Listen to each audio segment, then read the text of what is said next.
recently came back from a 2-week holiday right on the beach in Cancun. During these 2 weeks, I slept like a baby because we were so close to the beach.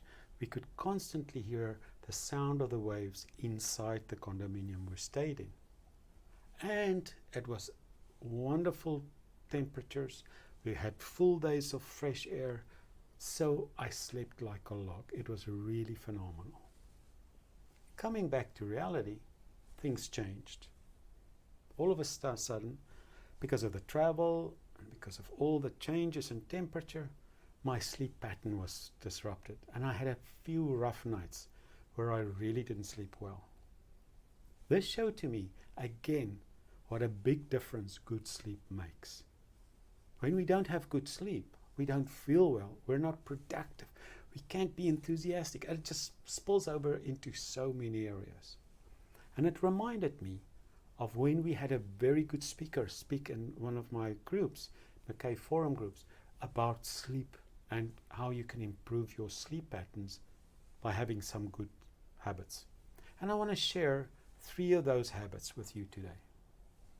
The first thing is to have a cool, quiet, and dark room that you sleep in. A little cooler than normal so that you can have some bedding on you that holds you tightly and you sleep better. No electronics in the room, absolutely no electronics. And if it's quiet and dark, you'll sleep so much better. So that's the first thing. The second thing is that you should have this period where you slow yourself down before you go to bed. So you have a regular time that you go to bed, and you've got this period of at least half an hour, preferably longer, where you switch off all screens, you get out of electronics, it's no blue light in your eyes, you start dimming the lights, you play more peaceful music, and you have quiet conversations where everyone's getting ready for bed and we're starting to slow down and our heart rates come down, so that by the time we get to the bed, we're ready to sleep. And the third thing that I found very powerful is to have some sort of a gratitude practice.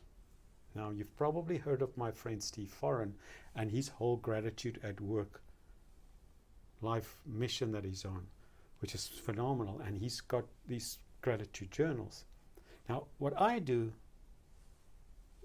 where it comes to sleep is, if I wake up in the middle of the night and my brain wants to go into different areas, and I'm thinking of what's waiting for me for tomorrow, and what are these difficulties, and what is this, and whatever, and you start going into that negative spiral, I force myself to stop and just simply think of things I'm grateful for.